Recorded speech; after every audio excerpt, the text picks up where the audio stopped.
Colorado baker who refused to bake a cake for a same-sex couple. The question now, can other businesses do the same? We're going to talk to that baker live in a moment, but first, NBC Justice correspondent Pete Williams is at the Supreme Court. Pete, good morning. Well, good morning. The ruling was a win for the baker, but on the narrowest possible grounds unique to him. Other cases are working their way up here, raising the same legal question in the continuing battle over the right of same-sex marriage. A Washington state florist is wondering what the ruling means to her. She also refused to provide services for a same-sex wedding, saying it would violate her religious freedom. It's not about the money. It's about the principle of being able to have your beliefs and act upon them. But the Supreme Court didn't provide an answer, instead ruling narrowly in favor of a Colorado baker, Jack Phillips, who said having to bake a cake for a gay couple's wedding celebration would violate his religious freedom.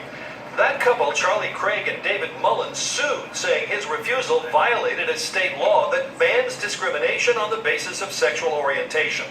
While they called the ruling a disappointment, they say their legal battle raised awareness about discrimination. What happened to us wasn't an isolated incident. It's something that happens to people every day in every kind of business imaginable. The Supreme Court said Colorado didn't take the baker's religious claims seriously enough.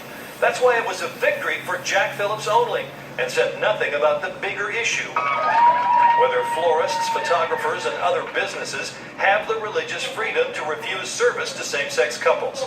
Justice Anthony Kennedy said those disputes must be resolved with tolerance to sincere religious beliefs, without subjecting gay persons to indignities when they seek goods and services in the open market.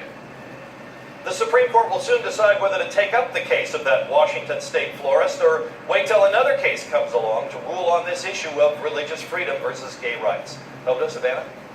All right, Pete, thank you. Bye.